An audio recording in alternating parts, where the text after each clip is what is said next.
किया करो, आधा घंटा रोज किया करो। कितने घंटा? 1 घंटा करो, 2 घंटे करो, आधा घंटा कम से कम रोज होना चाहिए। इससे क्या होगा? कहते हैं जिसके घर में कीर्तन होती है ना, उसके घर में कलयुग कभी टिकता नहीं है, उसके घर में कभी परेशानियां। अच्छा एक बात बताओ, देखो धूप यहाँ भी है, यहाँ भी धूप है, और यहाँ ये देखो छांव है पेड़ की। तो धूप में खड़े होंगे तो गर्मी लगेगी, छांव में खड़े होंगे तो गर्मी लगेगी क्या? क्यों? यहाँ क्यों नहीं लगेगी? क्योंकि यहाँ याद रखना मेरी माँ, जब गर्मी आती है ना भयंकर, 9 तपा चलते हैं, तो आप धूप में 2 मिनट खड़े नहीं हो सकते, पर किसी पीपल की छांव में 10 मिनट आराम से बैठ सकते हैं। धूप तो सब जगह होती है, अरे गर्मी तो गर्मी होती है, सब जगह होती है, पर गर्मी का प्रभाव पीपल की छांव में कम होता है। सही है? धूप में गर्मी का प्रभाव ज्यादा होता है, जबकि छांव में गर्मी का प्रभाव कम होता है। ऐसे कलयुग तो सर्वत्र है, पर जहाँ कीर्तन भजन कथा भागवत होती है वहाँ कलयुग का प्रभाव शून्य हो जाता है, वहाँ कलयुग का कोई प्रभाव नहीं होता। कौन सा युग चल रहा है ये भैया जी? कौन सा युग चल रहा है? ये कौन सा युग चल रहा है मेरे भाई? आप कह रहे हैं कलयुग, जबकि ये कलयुग नहीं है। कौन सा युग है? आपको समय हो तो मैं सुनाऊं, पर ध्यान से सुनना पड़ेगा आपको। मैया जी, ओ मैया, ओ मैया, किसको उठा रही हो? एक्सरसाइज कर रही हो?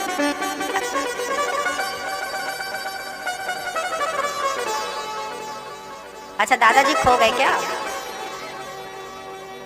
जा जा बेटा जा।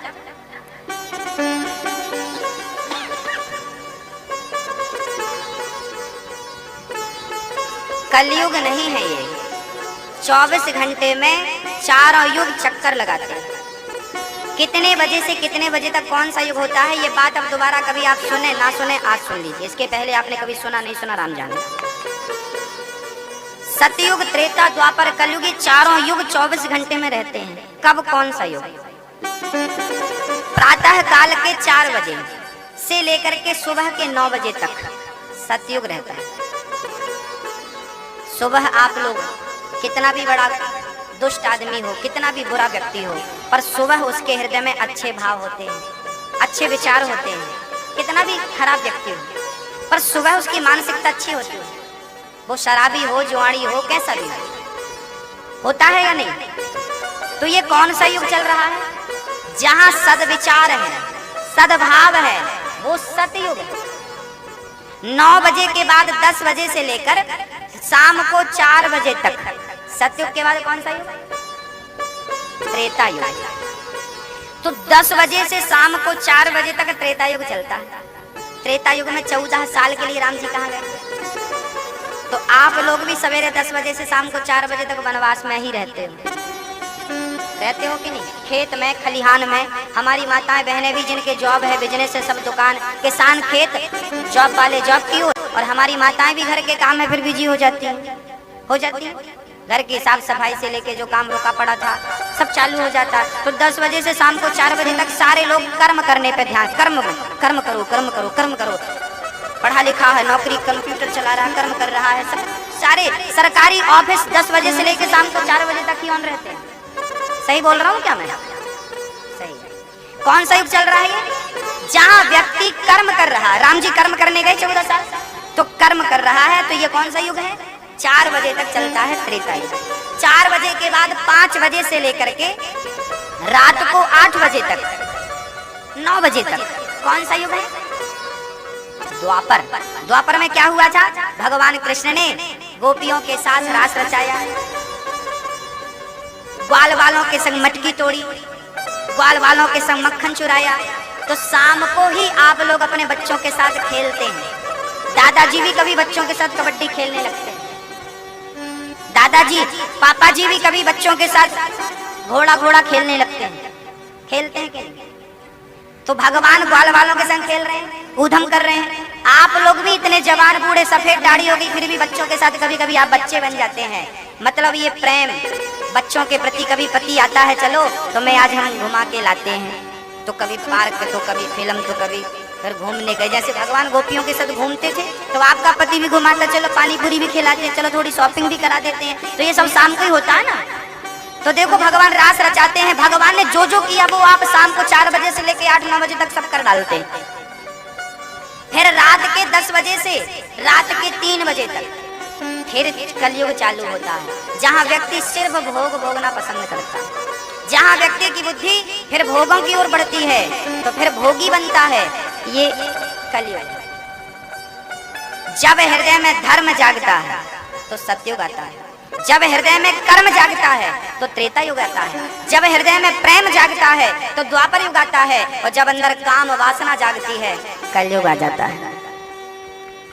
अब ये काम वासना दिन के 2 बजे जाग जाए तो समझना कि 2 बजे कलयुग आएगा, आपके लिए आ गया। जरूरी नहीं है कि फिर ये रात के 10 बजे से 4 बजे तक ये वासना जागे, किसी की दिन में जाग जाए, किसी की शाम को जाग जाए, जब जाग। सीधी बात यह है कि हृदय में जब काम है तो कलयुग है, और हृदय में राम है तो सतयुग है, त्रेता है और द्वापर है। तो अब आपको ये देखना है कि आप अधिक किस युग में रहते हैं। आपके हृदय में काम अधिक है कि राम अधिक है? काम अधिक है तो कलयुग में हो, राम अधिक है तो सतयुग, त्रेता और द्वापर में हो। अब आप किस युग में अधिक हैं वो आप ही बता पाएंगे, कोई नहीं बता पाएगा। आपकी अंतरात्मा से आप स्वयं पूछिएगा कि आपके अंदर राम ज्यादा है कि काम ज्यादा है। अब ये मत कहा करो अभी ये कथा चल रही है, मेरी माँ बहन बैठी हैं यहाँ पर, अब बताओ ये कलयुग चल रहा है, यहाँ कलयुग चल रहा है। कलयुग इस पांडाले से खेत से दूर उस तरफ से देख रहा होगा, ये कम निकले कम पकड़ो इन्हें। कलयुग यहाँ कभी नहीं आ सकता मेरी माँ। जहाँ कथा है, जहाँ कीर्तन है, वहाँ कलयुग की परछाई भी नहीं होती।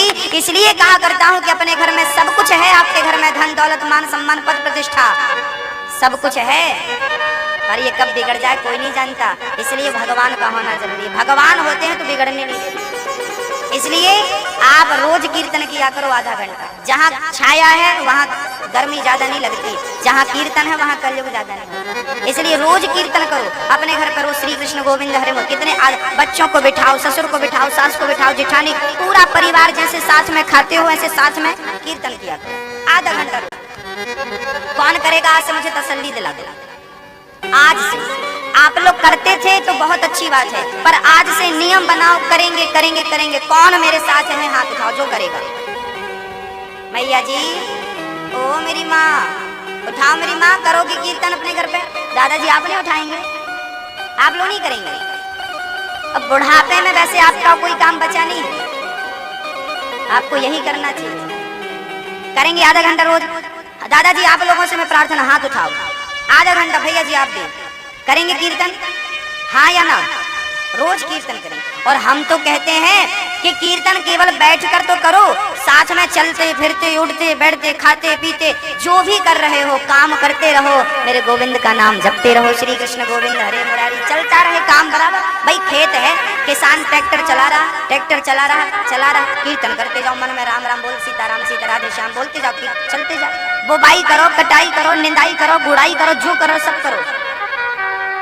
शरीर बिजी है भैया जी काम में, जिह्वा कहाँ बिजी है? काम करते समय आप किसान लोग राम राम नहीं बोल सकते? बोलिए, यही तो पूजा है, यही तो भक्ति है, यही तो सब कुछ है। और करके देखना भगवान का भजन। वो एक भगत की चर्चा मैंने पढ़ी थी बचपन में। एक मैया थी, नाम मुझे स्मरण नहीं आया। वो माँ कंडे बनाती थी, कंडे थापती थी। आप लोग भी माताएं कंडे बनाती ओपले। तो वो विट्ठल, महाराष्ट्र की घटना है। जैसे वृंदावन में बिहारी जी हैं, ऐसे महाराष्ट्र में विट्ठल है। नाम सुना है आप लोगों ने? विट्ठल विट्ठल। तो वहाँ की माँ वो विट्ठल की बड़ी प्रेमी थी, तो वो कंडे बनाती थी, तो वो कंडे थापती जाती और विट्ठल विट्ठल विट्ठल विट्ठल विट्ठल विट्ठल जपती जाती। एक दिन उस माँ के घर में कुछ संत आए। संतों ने कहा, माँ हमें बाटी बनानी है तो थोड़े से ओपले दे दो, कंडे दे दो। तो माँ ने कह दिया कि बाबा जी वो पास में रखे हैं कंडे, तुम्हें जितने चाहिए ले लो। अरे माँ वहाँ तो बहुत लोगों के कंडे रखे हैं, हमें कैसे पता चलेगा कि तुम्हारे कंडे, हमें तो तुम्हारे वाले चाहिए। तो माँ ने कहा कि मेरे वाले कंडों को तुम कान में लगाओगे तो विट्ठल विट्ठल की आवाज आएगी, जिससे विट्ठल विट्ठल की आवाज आए समझना को मेरे थापे हुए कंडे हैं मेरे हाथ। कलयुग की सच घटना है। मैं किसी भी दृष्टांत, किसी भी कथा के पीछे अपनी कोई बात नहीं कहता, जो सच है वो कहता हूँ। संतों ने जाकर के कंडे लगाए उस माँ के कान पे, तो सोचो कंडों पे विट्ठल विट्ठल की आवाज आ रही, ध्वनि निकल रही। प्रेम इस प्रकार होता है मेरी माँ कि तुम जिसे छू दो, वो पारसमणि होती ना, पारसमणि, पारसमणि लोहे को छुला दो ना, छू दो ना, तो लोहा क्या बन जाता है? लोहा सोना गोल्ड बन जाता है मेरी माँ। अरे पारसमणि में इतना प्रभाव कि वो जिसे छू देती है वो सोना बन जाता है। भगवान का नाम इतना जपो कि रोम रोम से श्री कृष्ण की ध्वनि निकलने लगे। जहाँ से आप निकल जाओ तो कृष्ण की हवा चल जाए। दुष्ट के हृदय में भी आपको देख के भक्ति जाग जाए, प्रेम जाग जाए। ये भक्ति की प्रबलता, पराकाष्ठा, परिपक्वता, सार्थकता है। भक्ति ऐसी ही होती। अर्जुन के रोम रोम से कृष्ण कृष्ण निकलता है। तो आप अपने घर पे क्या करेंगे? कीर्तन करेंगे। कीर्तन करने से क्या होगा? मन वश में होगा। मन बहुत भटकता है ना, मन भटकता, मन वश में होगा। कथा सुनो और कीर्तन, दो चीजें याद रहेंगी मेरी माँ, दादाजी आपको याद रहेंगे। चार लोग आप लोग ना, ये दादाजी लोग ना बहुत दुरुपयोग। हमारी माताएं भी खड़ी खड़ी एक घंटा गुजार देती पड़ोसन के साथ, खड़ी खड़ी दरवाजे पे खड़ी, वो एक घंटा। भाई पता नहीं कितनी पंचायत करती है हमारी माताएं, इनकी पंचायत पूरी नहीं होती। बूढ़ी बूढ़ी माताएं भी पंचायत करने में पीछे नहीं होती। ये पता नहीं कल मरने वाली आज पंचायत में लगी, राम राम कब जपेगी भगवान जाने। मौत सर पे खड़ी है और ये इन्हें आंखें बंद है, इनकी क्या कहें हम। ये दादाजी लोग बैठ जाएंगे 4-6 लोग इकट्ठे और पंचायत फैलाने की बुराई फैलाना, ऐसा है जमका। अरे क्या करना, दुनिया चूल्हे में जाने दो, तुम राम राम कब जपोगे। बैठो आपस में, दुनिया की चर्चा ना छेड़ो। छेड़ना ही है तो श्याम सुंदर की चर्चा छेड़ दो, राम जी की चर्चा छेड़ दो, भगवान की चर्चाएं करो। कम है क्या? हरि अनंत, हरि कथा अनंत। आपकी जिंदगी पूरी हो जाएगी पर भगवान की कथाएं पूरी नहीं होंगी। इतनी कथाएं हैं, इतनी चर्चाएं हैं, वो चर्चाएं आप छेड़ते नहीं है, पड़ोसी की निंदा करते हैं। क्या होगा हम किसी की निंदा करें तो? क्या मिलने वाला है हमें? दुनिया कैसी है, हमें क्या करना? जैसी है रही है, हमें क्या करना भाई? आप तो भगवान 4 लोग बैठो और राम जी की चर्चा करो, कोई सुनेगा आपको तो और लोग बैठेंगे। आहा कितनी बढ़िया। याद रखना भक्तों, मेरा बचपन का स्वभाव है। पहले मैं गाय चराने जब मैं छोटा था ना, तो हमारे घर में ढेर सारी गाय थी और भैंस भी थी। हम गाय चराने जाते थे साथ में भैंसों के, भैंस भी साथ में, गैया भी साथ में। और हम जब जाते थे ना तो सोचो हम उस समय बहुत छोटे थे, कोई अक्ल नहीं थी, वृंदावन भी पढ़ने के लिए नहीं गए थे। तब हम गीता ले जाया करते थे, गाय चराने जाते थे, गीता साथ में। और हमारे साथ ना, अब गैया चराने जाओ ना तो 2-4 लोग और होते हैं, तो हमारे साथ 2-4 लोग होते थे गैया चराने वाले, तो हम उनको बिठा के गीता सुनाया करते थे। उस टाइम पे जब हमें कोई अक्ल नहीं थी, तब गीता सुनाते थे उनको। वो कहीं भी बैठ जाए, कभी गीता लेके नहीं जाते ना, तो फिर उनको भगवान की कथा सुनाया करते थे। जो भी हमारे संगी साथी हुआ उनको कथा सुनाते थे, कभी उनसे सुनते थे, कभी उनको सुनाते थे। गैया चराने में 4 घंटे 5 घंटे का टाइम देते थे, 6 घंटे का। भैया पूरे टाइम भगवान की चर्चा, उनकी चर्चा। जब हम कुछ नहीं जानते थे तब ये स्वभाव था। बाद में फिर पढ़ाई की, भागवत जी को समझा, संतों की संगति करी, तब आपके बीच में बैठे हैं। ये संस्कार तो कुछ खून में होते हैं, रक्त में होते हैं, कुछ दिया जाता है। हमारे घर का वातावरण ऐसा था, हमें प्राप्त हुआ। आप भी अपने घर का वातावरण पॉजिटिव बनाइए, क्योंकि आपके घर के वातावरण से आपके बच्चों का भविष्य बनना और बिगड़ना दोनों निर्धारित है। अच्छा माहौल मिलेगा तो बच्चे अच्छे संस्कारी हो जाएंगे, और आपका माहौल गड़बड़ हो गया, गलत हो गया तो बिगड़ जाएंगे। याद रखना दादाजी, आप से ही आपके बच्चे हैं। अब अच्छा बनाना है, आम बनाना है या बबूल बनाना है, वो आप देख लो क्या बनाना। इसलिए भगवान से जुड़ो, बच्चों को गीता पढ़ाओ, बच्चों को रामचरितमानस पढ़ाओ, बच्चों को आध्यात्म जगत की चीजें सुनाओ, पढ़ाओ। भक्तों, मैंने राम कथा पढ़ी कम है। टीवी पर रामानंद सागर का सीरियल आया था ना, रामायण, तब मैं बहुत छोटा था। हमारे घर पे टीवी नहीं थी, हम दूसरों के घर टीवी देखने जाते थे और पूरा रामायण हमने देखा था उस टाइम पे। आधा घंटा रोज आता था ना, 1 घंटा रोज जाते थे। आज भी वो चित्र मेरी आंखों के सामने है। जब मैं राम कथा आपको सुनाता हूँ ना, और जय श्री कृष्णा भी आता था DD1 पे, जय श्री कृष्ण आता था ना, रामानंद सागर जी का। तो मैं भागवत जो सुना रहा हूँ ना आपको, ये मेरा पढ़ाई तो जैसी हुई ठीक है, मैंने जो देखा था वो सारी चीजें मुझे रट गई थी, याद हो गई थी। वो सारी चीजें मेरे दिमाग में, मेरे दिल में आज भी हैं। राम का वो वनवास जाना, सीता को खोजना, सीता के लिए रोना, वो सारा चित्र आज भी मेरी आंखों के सामने।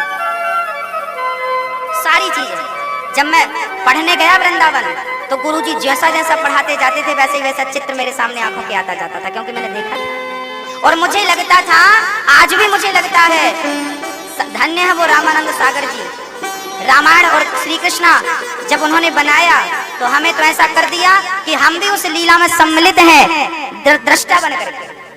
आपने भी वो सीरियल देखा होगा, कोई भारत का ऐसा नहीं है जो छूटा हो उस सीरियल से, सबने देखा। पर देखने के साथ मैं तो खो गया था, डूब, मुझे लगने लगा था कि मैं इसमें हूँ, मतलब मैं भी आसपास, राम जी खोज रहे हैं तो मैं उन्हें देख रहा हूँ। आज भी वो झलक कभी कभी सामने आती है। बस यही कहना चाहता हूँ मेरी माँ, जो करो ना दिल से करो, भक्ति करो तो दिल से करो, भगवान के बनो तो दिल से बनो। 100% में 100 के 100% भगवान के बन जाओ। हम तो ये कहते हैं, समर्पण इसी को कहते हैं, प्यार इसी को कहते हैं। जिससे प्यार करो दिल से करो, अंदर से करो, डूब करके करो, उसके हो करके करो। मैं कृष्ण का हो जाऊं, राम का हो जाऊं। आज जो भी अच्छे सीरियल आते थे मैं कोई नहीं छोड़ता। अले फुलैला भी देखने जाता था रात के 9:30 बजे, चंद्रकांता भी देखने जाता। छोटा था, रविवार को 9:30 बजे पिक्चर आती थी तो जाता था, और जाते सो जाता था दूसरे के घर में। पर भगवान की चर्चाएं, वो बचपन के संस्कार आज तक जीवित हैं। आप भी जिंदा रखना, मरने मत देना। राम को जिंदा रखना अपने हृदय में, कृष्ण को जिंदा रखना अपने हृदय में, राधा रानी को अपने हृदय में रखना। दुनिया को दिल में बिठाने से कोई सत्युग, चारों युग, चारों टाइम घूमते हैं। अब आपको किस युग में रहना है वो आप देख लीजिए। इसलिए कीर्तन कथा से मन एकाग्र होगा। और याद रखना मेरी माँ, जिस दिन तुम्हारा मन वश में हो गया, जिस दिन, मैं कल की बात नहीं कर रहा हूँ, मैं आज की अभी की बात, जिस दिन आपका मन वश में हो जाएगा आपके, उस दिन आपको भगवान मिल जाएंगे। उसके दूसरे दिन, उसी दिन। क्योंकि सुई हिल रही हो तो क्या हिलती हुई सुई में कोई धागा डाल सकता है? अरे भाई, धागा डालना हो तो सुई को स्थिर करना पड़ेगा। ऐसे भगवान को हृदय में बिठाना हो तो मन को स्थिर करना पड़ेगा। मन जब स्थिर होगा तो परमात्मा भीतर जाएगा। मन स्थिर नहीं होगा तो भगवान भीतर कैसे जाएंगे? तो पहले दादाजी मन को स्थिर करो, स्थिर करो, बिल्कुल एकाग्र, शांत। वो कहते हैं ना, पानी साफ हो तो साफ जल में आपका चित्र दिखता है, और पानी गंदा हो तो क्या दिखाई? नाले के पानी में क्या आपका चित्र दिखता है? जबकि बाल्टी में शुद्ध पानी भरा हो, झांक करके देखो तो आपका चित्र दिखता है। हाँ या नहीं? गंदा पानी होगा तो आपका चित्र प्रतिबिंब में नजर नहीं आएगा। स्वच्छ जल होगा, बस मन गंदा होगा तो मन गंदा है तो ईश्वर कैसे नजर आएगा? मन स्वच्छ जिस दिन हो गया, मन मंदिर में गोविंद का दर्शन हो गया। मन को निर्मल कर दे। निर्मल मन जन सो, ये बात मैं नहीं कहता, वो स्वामी जी कह रहे हैं। निर्मल मन जन सो मोहि पावा, मोहि कपट छल। आगे बोलो, छिद्र ना भावा। निर्मल मन जन सो, भगवान कहते हैं मुझे कपटी नहीं चाहिए। हनुमान जी जब पहली बार राम जी से मिलने गए तो ब्राह्मण बन करके गए थे, पंडित जी बनकर गए थे। तो राम जी ने देखा कि हनुमान जी आए हैं, चरणों में गिर पड़े हनुमान जी। राम जी ने उठाया नहीं हनुमान जी को, और जब हनुमान जी अपने बंदर के रूप में आए तो उठाकर हृदय से लगा लिया, तुम जैसे हो वैसे ही मेरे सामने आओ। बदलने की जरूरत नहीं है, अंदर कुछ बाहर कुछ भगवान को बिल्कुल पसंद नहीं।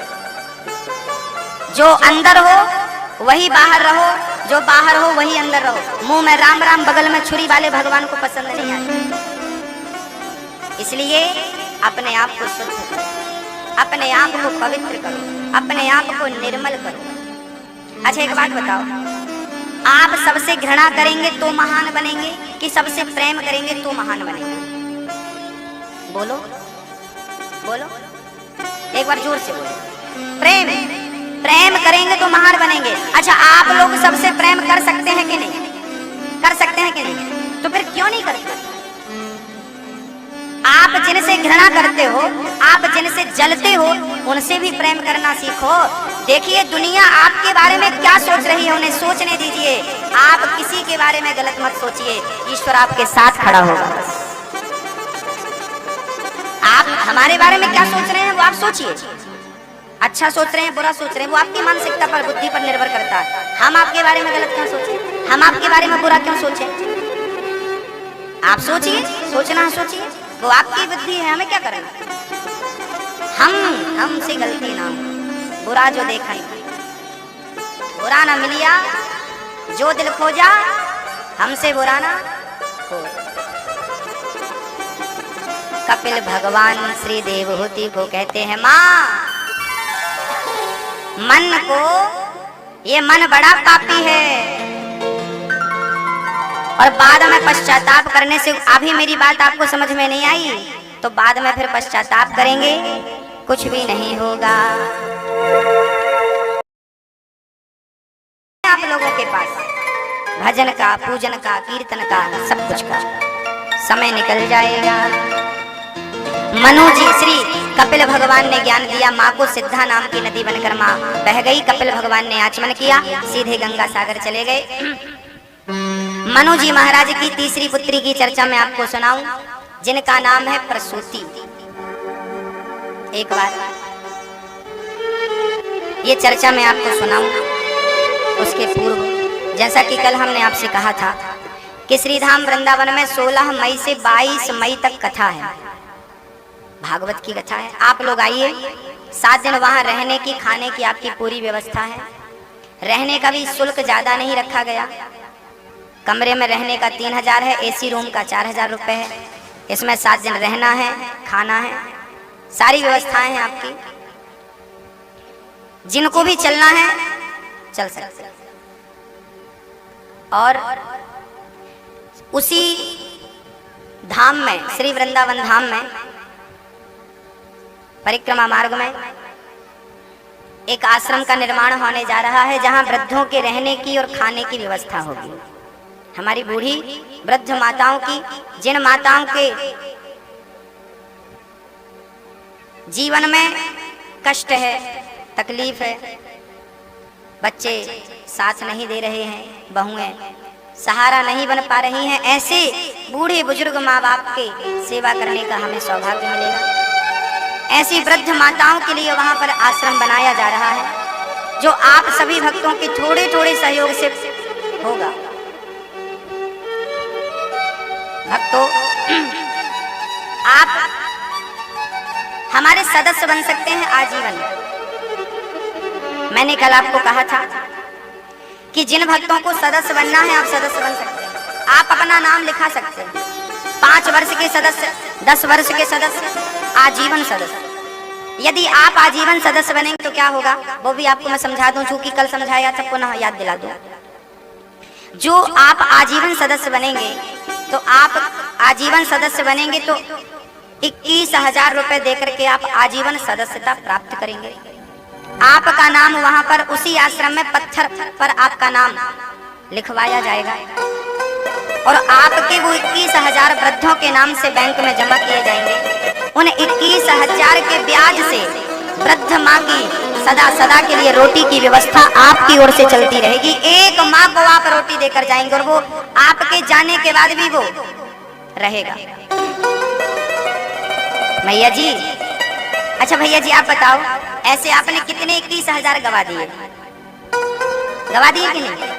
मैं आपसे 21,000 इसलिए बोल रहा हूँ क्योंकि 21,000 आपका सेफ रहेगा बैंक में। उसके ब्याज से आपके ना रहने पर और मेरे, मैं भी जाऊंगा आप भी, जब हम दोनों, जब कोई नहीं रहेगा हम में से, तब भी वो रहेगा। और वहां पर उस ब्याज से हमारी बूढ़ी माँ को तकलीफ नहीं होनी चाहिए, क्योंकि इमारत बना देना बड़ी बात नहीं है, पर जीवन भर रोटी की व्यवस्था कर पाना ये कठिन है। और वो आप सभी एक एक रोटी की व्यवस्था कर दें तो देखो, कम से कम 200-250 माताएं, ठाकुर जी चाहेंगे तो 500, जितनी हम तो सोच ही सकते हैं, पूरा करना तो भगवान का। जितनी माताओं की सेवा हम कर सकते हैं उतनों की हम करें, आगे हरी इच्छा। तो आपके दिए सहयोग से केवल रोटी ही नहीं, उस माँ को कपड़े, उस माँ को दवा, उस माँ के लिए छत, उस माँ की व्यवस्थाएं, सारी व्यवस्थाएं, जैसे आपके घर पे आपकी व्यवस्थाएं हैं, ऐसे वहां पर उन माँओं की व्यवस्था आपके द्वारा होनी है। कितने हजार आपने उड़ा दिए, बर्बाद कर दी, उनका कोई नामो निशान नहीं बचा। लेकिन याद रखना ये 21,000 अमर हो जाएगा आपका ये सदस्यता के रूप में। ऐसी व्यवस्था आपके धन की, ऐसा सदुपयोग आपके धन का शायद आज तक कभी हुआ नहीं होगा जो वृद्ध की रोटी बन करके उसके मुंह में पहुंचे। आप सदस्य बन सकते हैं, इस अच्छे कार्य से जुड़ सकते हैं। और जो एक बार में पूरी राशि नहीं दे सकते तो आप 1100 महीना में 1100 रुपये महीना दे करके आप 18 से 20 महीने में आप 21,000 रुपये दे सकते हैं। एक महीने में, महीने का 1100। अच्छा एक बात बताओ, आपके घर पर रोज कुत्ते की रोटी निकालते हो कि नहीं? हाँ, कौन कौन निकालता है? खिलाते हो ना उसको। लास्ट की रोटी किसकी? और पहली रोटी गाय को खिलाते हो कि नहीं? हम गृहस्थों के घर से ना रोज रोटी निकलनी चाहिए। कितनी रोटी निकलनी चाहिए? हमारे घर से रोज 4 रोटियां रोज निकलनी चाहिए। 4 रोटी रोज निकलनी चाहिए गृहस्थों के घर से। पहली रोटी गाय की, दूसरी रोटी दीन और दुखियों की, तीसरी रोटी पक्षियों की अर्थात पक्षियों को दाना, और चौथी रोटी कुत्ते की। पहली रोटी गाय को मिलनी चाहिए। दूसरी रोटी, आप पहले के लोग क्या करते थे कि भोजन बनाने के बाद घर के बाहर निकलकर देखते थे कि हमारे घर के पास कोई भूखा तो नहीं है। आपके बाप दादे भी ऐसा करते रहे होंगे, मुझे पता है, क्योंकि पहले भारत की यही परंपरा थी। हम लोग पहले निकलकर देखते थे कि हमारे घर के पास कोई भूखा तो नहीं है। क्योंकि याद रखना भक्तों, आप भोजन कर रहे हो और आपके घर के आसपास कोई भूखा बैठा है तो आपको पाप लगेगा। पहले निकलकर देखिए कोई भूखा तो नहीं है। और भोजन के टाइम पे कोई भिखारी भी आ जाए ना, भाई भिक्षा दे दो, तो आपका कर्तव्य बनता है कि आप उससे हाथ जोड़कर कहें, भाई जी भोजन का टाइम है, आओ आप भी 2 रोटी खा लीजिए घर पे बैठ के, उसको भी खिलाओ। भले आप उसको जानते पहचानते नहीं है, खिलाओ उसको, रोटी खाता है तो आपके घर से पहली रोटी गाय की, दूसरी रोटी दीन दुखियों की। तो रोज तो आपके घर पे दीन दुखी नहीं होगा, इसलिए कहता हूँ कि ये दूसरी वाली रोटी आप इन वृद्धों के लिए रखिए।